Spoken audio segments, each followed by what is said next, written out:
भारत के हर घरों में जो सबसे ज़्यादा कॉमनली यूज़ होता है वो है तेल। चाहे हम बात करें पराठों की जो कि सुबह के नाश्ते में परोसे जाते हैं, सब्जियों की जो कि तीनों टाइम का खाना है हमारा, कचौरी, समोसे, या हम त्योहारों पे बनने वाली मिठाइयों की। तो इन सबको अगर आप देखते हैं तो एक चीज़ बहुत ही कॉमन पाते हैं वो है तेल, जो इन सभी चीज़ों को बनाने में यूज़ किया गया है। तो इस वीडियो में हम बात करेंगे कौन सा वो सबसे बेस्ट ऑयल है आपकी बॉडी के लिए, जिससे जो ऑयल से होने वाली जो भी बीमारियां हैं हमारे जो शरीर में आती जा रही है उनसे आप बच पाएं और आप और आपकी फैमिली एक हेल्दी लाइफ जी पाए। नमस्कार दोस्तों, मेरा नाम है मेहुल कुमार और मैं मेडिकल न्यूट्रिशनिस्ट। चलिए शुरू करते हैं। ये लिस्ट है उन सभी तेलों की जो भारत के अंदर मोस्ट कॉमन यूज किए जाते हैं।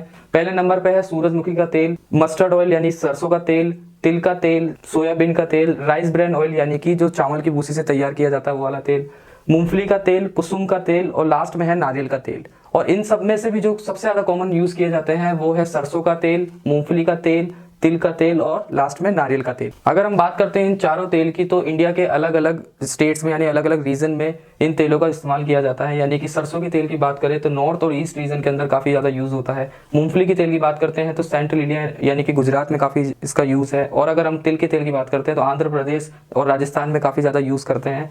और अगर हम कोकोनट ऑयल की बात करें तो तमिलनाडु, केरला और कर्नाटका यानी साउथ रीजन में बहुत ज्यादा यूज करते हैं। हमारी बॉडी के अंदर जितनी भी ग्रंथियां होती है यानी ग्लैंड्स जो होती है, उनका एक मोस्ट इंपॉर्टेंट काम होता है हमारी बॉडी के अंदर जितने भी हार्मोन्स होते हैं उनको सिक्रीज करना एक सही अमाउंट में, जिससे जो बॉडी की फंक्शनिंग है वो प्रॉपर चलती रहे।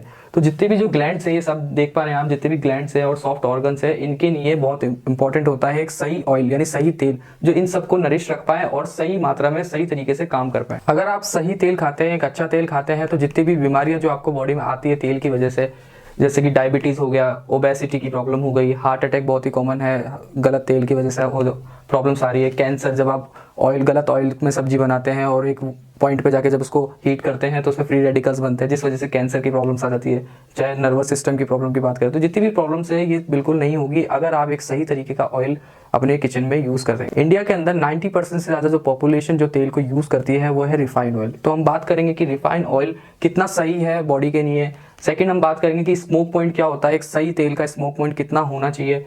थर्ड हम बात करेंगे कि कच्ची घानी, वुड प्रेस ऑयल और कोल्ड प्रेस ऑयल ये एक्चुअल में होते क्या है। जब भी आप मार्केट में जाते हैं ऑयल परचेज करने तो उस पर जो ब्रांड्स होते हैं वो लिखे रहते हैं कच्ची घानी, वुड प्रेस, कोल्ड प्रेस। तो एक्चुअल में ये होते क्या हैं और ये किस तरीके से डिफाइन किए जाते हैं।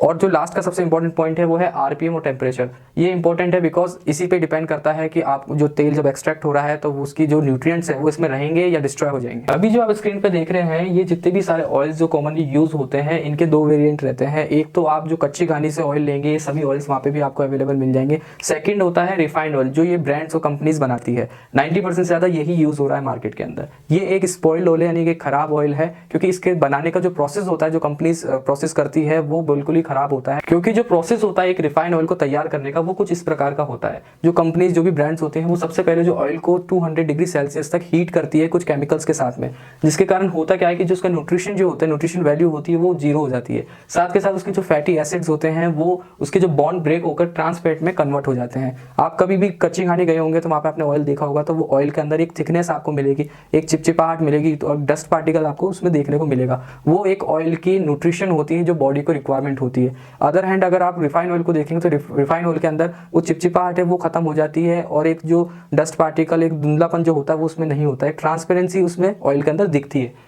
साथ के साथ और जो कंपनीज होती है उसकी शेल्फ लाइफ को बढ़ाने के लिए उसके अंदर प्रिजर्वेटिव्स ऐड कर देती है, ताकि जो उसकी शेल्फ लाइफ है वो नॉर्मल से हटकर थोड़ा से बढ़ जाए, एक्सटेंड हो जाए। तो ये पूरा जो प्रोसेस होता है, जब कंपनी इस तेल को इस प्रोसेस से गुजारती है तो फाइनली हमें मिलता है एक बैड अनहेल्दी ऑयल, जो कि बहुत ही घटिया ऑयल होता है। क्योंकि हमारी बॉडी का जितने आप देख रहे होंगे, जितनी भी डिजीज है, लाइफस्टाइल डिजीज है, हार्ट से रिलेटेड है या अदर कैंसर से रिलेटेड है, जितनी भी डिजीज है वो सभी जो तेल से रिलेटेड प्रॉब्लम्स आ रही है वो एक रिफाइंड ऑयल से आ रही है, एक बेकार ऑयल से आ रही है। अब समझ लेते हैं स्मोक पॉइंट क्या होता है। हर एक ऑयल का स्मोक पॉइंट होता है, यानी स्मोक पॉइंट का मतलब ऑयल का टेम्परेचर थ्रेशोल्ड। किसी भी ऑयल को उसके एक सर्टेन डिग्री यानी उसके टेम्परेचर थ्रेशोल्ड से अगर ज़्यादा उसको हीट करते हैं तो उस ऑयल के अंदर उसके जो फैटी एसिड बॉन्ड है वो ब्रेक हो जाते हैं और ट्रांस फैट में कन्वर्ट हो जाते हैं।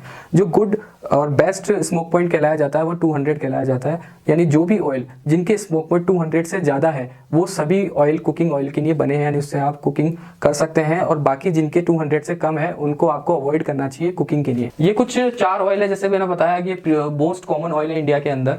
तो इनके बात कर लेते हैं कि स्मोक पॉइंट कितने समझने हैं और कौन सा ऑयल कुकिंग के लिए, कौन सा ऑयल कुकिंग में नहीं यूज़ करना चाहिए। सबसे पहले है मूंगफली का तेल, ये 232 इसका स्मोक पॉइंट आता है, यानी कि ये कुकिंग के लिए बेस्ट ऑयल है। सेकंड है मस्टर्ड ऑयल यानी सरसों का तेल, इसका भी 254 है, ये यानी कि इससे भी आप कुकिंग कर सकते हैं। थर्ड आता है हमारा तिल का ऑयल, जिसका आ रहा है स्मोक पॉइंट 210, यानी ये भी कुकिंग के लिए इस्तेमाल आप कर सकते हैं। लेकिन लास्ट में जो नारियल का तेल यानी कोकोनट ऑयल, इसका आ रहा है 171, तो इसको आपको अवॉइड करना चाहिए। कोई डीप फ्राई करना है या काफ़ी कोई ऐसी चीज़ें बनाना जिसके लिए आपको ज़्यादा हीट करना होता है खाने को, तो इसमें इसको अवॉइड करना चाहिए। ये आप जो स्क्रीन पे पिक्चर देख रहे हैं, ये बुल रिवन ऑयल है, यानी बुल रिवन कच्ची घानी है, जिसमें आप देख रहे हैं कि बुल चारों तरफ इनके इसके सर्किल के अराउंड घूमता रहता है, जिसके दबाव से ये ऑयल को प्रेस करके, इनकी जो सीड्स होते हैं, बीज होते हैं, उसको प्रेस करके ऑयल निकलता है। अब इसको कोल्ड प्रेस और वुड प्रेस क्यों कहा जाता है उसके बारे में बता देता हूँ, क्योंकि ये जो इनका जो मशीन होती है, यानी कि जो बुल रिवन मशीन होती है, ये लकड़ी की बनी होती है, इसलिए इसको वुड प्रेस कहा जाता है। कोल्ड प्रेस इसलिए कहते हैं इसको क्योंकि जब ये घूमता है तो इसका जो ऑयल का जो टेम्परेचर है वो गर्म नहीं होता, जो कि यूजुअली मशीन्स के थ्रू निकालते हैं जब वो गर्म होता है, तो कोल्ड प्रेस इसलिए इसको कहा जाता है। ये है एक्चुअल कच्ची घानी, जिसके नाम पे कई सारे ब्रांड्स और कंपनीज लेबल लगा करके सेल आउट करते हैं, तो ये है एक्चुअल कच्ची घानी। दूसरे हैंड पे अगर बात कर लेते हैं इन मशीन्स की, कई मशीन्स कच्ची घानी की शॉप्स पे आपको ये मशीन्स देखने को मिल जाएगी, बट ये एक्चुअल में कच्ची घानी नहीं कहलाएगी, क्योंकि इसका रीजन है क्योंकि ये मशीन है, ये पूरे लोहे की बनी हुई है, तो वुड प्रेस नहीं कहलाया जाएगा। और जब ये घूमता है, मैं आगे उसमें पूरा बताऊंगा कि आरपीएम क्या होता है, सारी डिटेल में आगे नेक्स्ट स्लाइड में आप देखेंगे। लेकिन जब ये मशीन जिस तरीके से चलती है, तो इसके अंदर जो ऑयल प्रोड्यूस होता है वो वार्म होता है, इसको हाथ लगा के देखें तो गर्म होगा, इसलिए वो कोल्ड प्रेस नहीं कहलाया जाता। तो जो कच्ची घानी है वो एक्चुअल में बुल ड्रिवन है, ना कि ये वाली मशीन है जो आज के टाइम पे हर शॉप्स में कच्ची घानी के नाम पे लगी हुई है। ये जो इमेज आपको स्क्रीन पे शो हो रही है, ये है ऑयल एक्सपेलर। जितने भी आपने ब्रांड्स और कंपनी जैसे सफोला, फॉर्च्यून, ये सब जो ऑयल्स बनाते हैं वो इन मशीन के थ्रू बनाते हैं। इस मशीन में ही टेम्परेचर को राइज किया जाता है, केमिकल्स डाले जाते हैं, रिफाइन ऑयल का प्रोसेस होता है।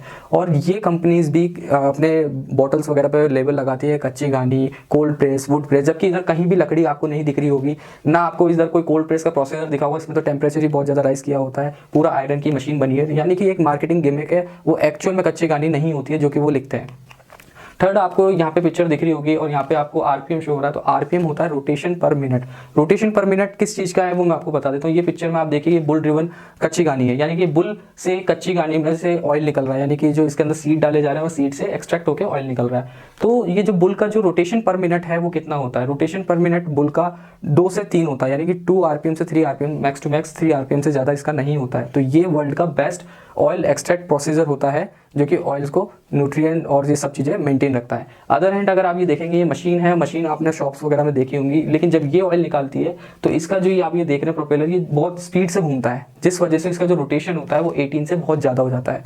18 एक थ्रेशोल्ड होता है, एक लिमिट होती है आरपीएम की। अगर कोई भी मशीन 18 से ज़्यादा इसको रोटेशन ले रही है तो ऑयल्स के अंदर जो फ्री रेडिकल्स बनने की संभावना बन जाती है। और इसका जैसे मैंने बताया 2 से 3 रोटेशन पर मिनट होता है, तो ये वर्ल्ड का बेस्ट ऑयल है, क्योंकि इसका साथ में इसमें प्रेशर लग रहा है। इमेज में गौर से देखिए, इधर आपने वेट देख रहे होंगे, यहाँ पे वेट लगा हुआ है, तो जब ये वेट होता है, दबाव पड़ता है, जब वो बीज टूटते हैं और वहाँ से ऑयल निकलता है। यहाँ पे इधर कोई ऐसा कोई प्रेशर और दबाव नहीं है, तो इसको मजबूरी है, इस मशीन को फास्ट घूमना ही पड़ता है ऑयल्स को निकालने के लिए। और यहीं पे प्रॉब्लम आती है, जो कि आरपीएम इसका 18 से ज़्यादा बढ़ जाता है, तो इसमें फ्री रेडिकल्स बन जाते हैं। तो दोनों में से जो बेस्ट है वो ये है बुल ड्रिवन कच्ची घानी। तो आपको इस वीडियो में समझ में आ गया होगा कि जो कच्ची घानी, एक्चुअल कच्ची घानी कौन सी है और जो कंपनीज बोलती है कच्ची घानी, उनमें क्या डिफरेंस है। तो अगर कभी भी आप ऑयल को लेकर के आते हैं तो उसमें ध्यान रखिए कि आप प्लास्टिक की बोटल्स में इसको प्रिजर्व ना करिए, क्योंकि प्लास्टिक की बोतल में नैनो पार्टिकल्स उसमें मिक्स होते रहते हैं, वो अगेन बॉडी को हार्मफुल होता है। तो सबसे बेस्ट ऑप्शन होता है ग्लास की बोतल।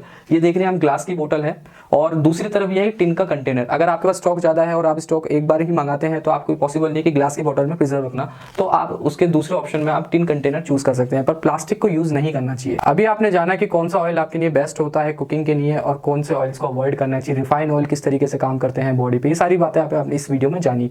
आगे वाली वीडियोस में, अपकमिंग वीडियोस में आप जानेंगे कि ऑलिव ऑयल कितना अच्छा होता है, इसको यूज करना चाहिए या नहीं करना चाहिए, कोलेस्ट्रॉल फ्री ऑयल कौन कौन से होते हैं, या अगर आपने एक बार ऑयल यूज कर लिया तो उसको दोबारा यूज करना चाहिए या नहीं, अगर कर रहे हैं तो क्या क्या बातों का ध्यान रखना चाहिए, और अदर हेल्थ रिलेटेड वीडियोस। तो चैनल को सब्सक्राइब कर लीजिए, क्योंकि सारी इंफॉर्मेशन आने वाली है। और अगर आपको कोई डाउट है तो आप कमेंट में लिखिए, हम उसको नेक्स्ट वीडियो में कवर करेंगे इन टॉपिक्स के साथ में।